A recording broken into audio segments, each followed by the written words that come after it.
Video ini dipersembahkan oleh Bandung Study Club, Smart Friend, dan Khan Academy.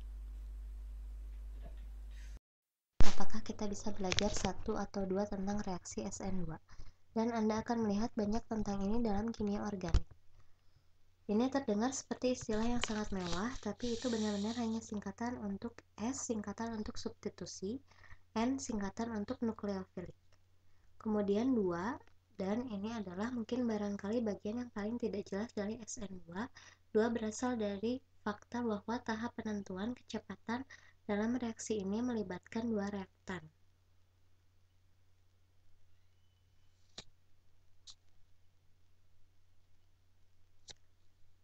Dan yang saya akan menunjukkan apa yang kita maksud. Dan ini mungkin akan benar-benar lebih jelas saat kita bandingkan dengan reaksi SN1, jadi biar saya tunjukkan sebuah reaksi SN2. Katakanlah kita memiliki bromometan, dan biar saya gambar di dalam 3 dimensi. Anda memiliki sebuah hidrogen mencuat, mungkin bromina berada di sebelah sana, kemudian Anda memiliki satu hidrogen lain di belakang, dan kemudian Anda memiliki hidrogen yang muncul begitu saja, dan di sini 3 dimensinya tidak akan terlalu bermasalah, ini bukan karbon kiral.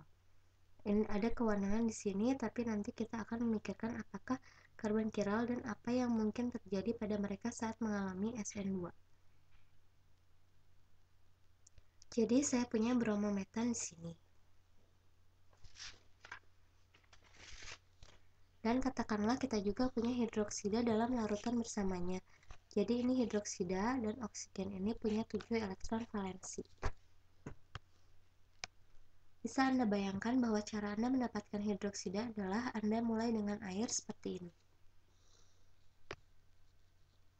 Dan mungkin ada air lagi di suatu tempat yang lain seperti itu. Dan mungkin dalam satu tahap air ini di sini mengambil hidrogen orang ini. Ingat di sana ada muatan positif parsial pada hidrogen, muatan negatif parsial pada oksigen. Jadi mungkin dia memberikan satu dari elektronnya ke hidrogen yang akan berakhir dengan muatan positif.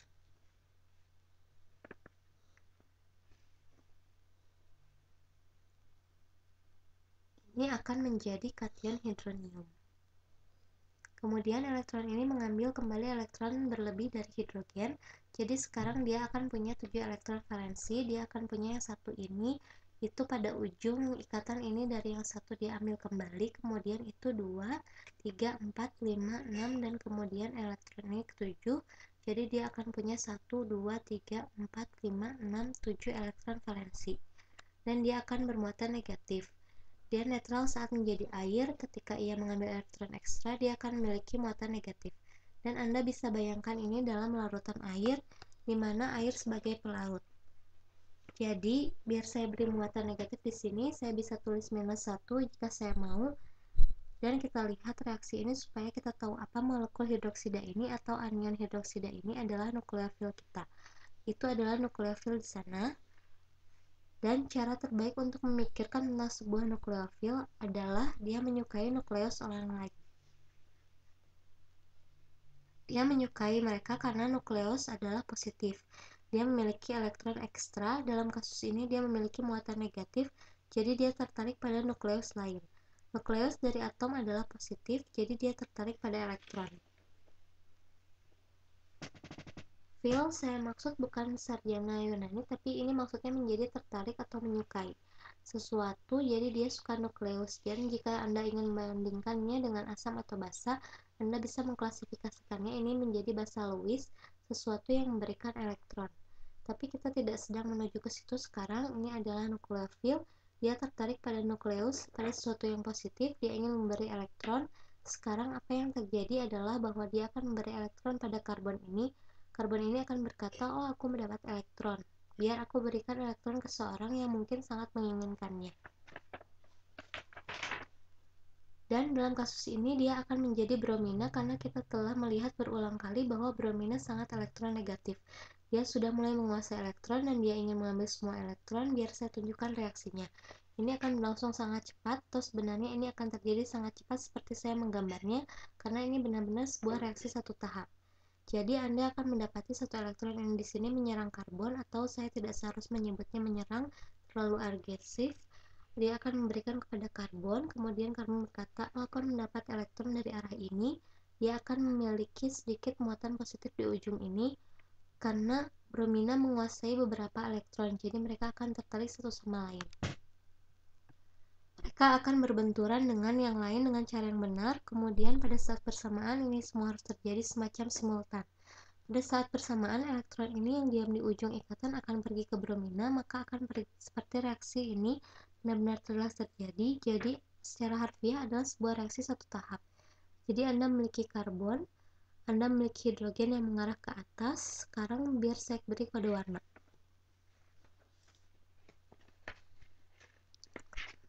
Saya beri kode warna supaya lebih membuatnya menarik. Jadi Anda memiliki hidrogen ini, yang ini keluar dari layar, dan dia terus saja keluar dari layar, tapi saya akan menggambarnya ke bawah, karena hidroksida ini menyerang dari belakang, dan bromina ini kita sebut kelompok pergi, atau sebenarnya dia akan menjadi anion bromida setelah pergi, yang akan pergi dari kanan, menyerang dari kiri, pergi dari kanan, dari sisi yang berbeda, kemudian adalah hidrogen yang mencuat, hidrogen di belakang, ya kita tahu dia di belakang, jadi saya akan meneruskan menggambarnya di belakang seperti itu. Dan sekarang hidroksida ini akan jadi menempel pada karbon. Jadi karbon ini sekarang mendapat satu dari elektron itu, dan dia sekarang terikat pada oksigen. Biar saya gambar oksigennya. Jadi Anda punya oksigen. Biar saya lihat cara yang paling baik untuk melakukannya.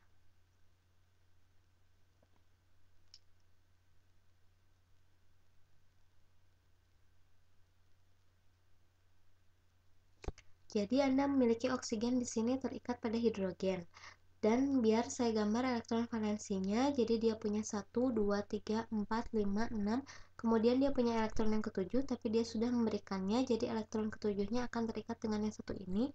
Mereka sudah menjadi pasangan di sini, biar saya buat sangat jelas apa warnanya.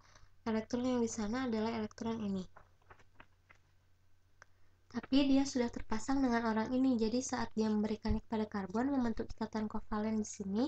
Jadi sekarang Anda punya kelompok OH di sini. Ini kelompok hidroksil terlepas dari karbonnya sekarang. Dan sekarang bromina Anda memiliki kelompok yang diberi muatan negatif di sini. Sekarang yang sudah saya gambar sejauh ini semuanya netral. Jadi sesuatu pasti telah diberi muatan negatif. Itu adalah bromina karena dia yang mendapat elektron. Jadi sekarang bromina, jika saya mau menggambar cangkang molekul bromina sebelum dia memiliki 7 elektron, jadi 1, 2, 3, 4, 5, 6, 7. Sekarang dia mengambil elektron itu dari karbon, dia akan punya 8, 1, 2, 3, 4, 5, 6, 7, 8.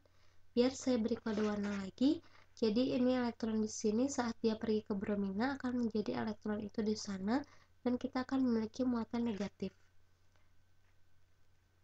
Jadi di sini dalam situasi ini hanya untuk memastikan ini adalah nukleofil. Bromina di sini ini adalah kelompok pergi. Kemudian karbon. Saya kira hal yang bereaksi yang tersubstitusi di mana bromina meninggalkannya dan hidroksida ikut bergabung disebut substrat. Jadi saya bisa menggambarnya seperti ini.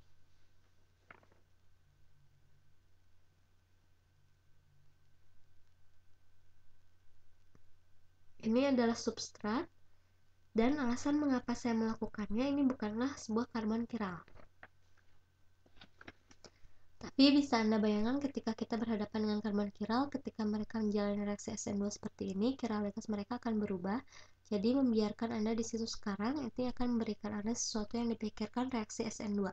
Kemudian di video berikutnya kita akan pikirkan sedikit tentang SN1. Oh, sebelum saya pergi, saya biarkan Anda menggantung di 2. Saya katakan ini disebut substitusi. Anda lihat bahwa bromina tersubstitusi oleh hidroksida.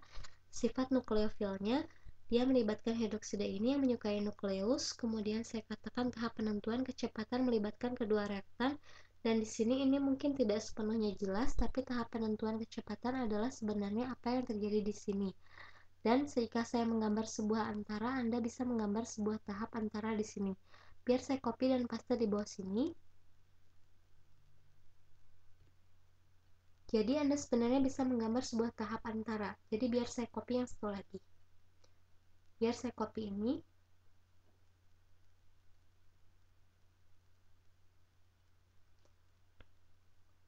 Copy dan paste, ini semua terjadi dalam satu tahap, tapi jika kita mau melihat apa yang terjadi di antaranya, Untuk waktu yang sedikit Anda punya kondisi transisi ini di mana karbon akan memiliki sebuah ikatan parsial, jadi dia memiliki hidrogen biru ini.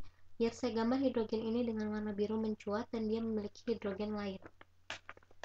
Di belakangnya saya akan menggambarnya seperti itu tepat di belakangnya. Kemudian untuk sebagian kecil waktu dia terikat pada kedua bromina, jadi saya akan menggambarnya dengan garis titik. Dia terikat pada kedua bromina yang sekarang akan memiliki muatan negatif parsial karena dia mulai mendapatkan elektron, dan dia juga terikat pada hidroksida yang juga memiliki negatif parsial.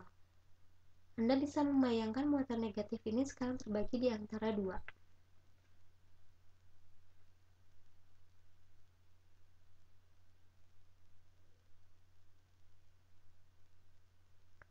Ini adalah keadaan transisi, dan simbol untuk sebuah transisi Anda beri tanda kurung di sekitarnya atau tanda kurung. Dalam beberapa budaya mereka menyebutnya dan Anda tulis simbol kecil di atas sini. Ini mengatakan kepada kita adalah keadaan transisi.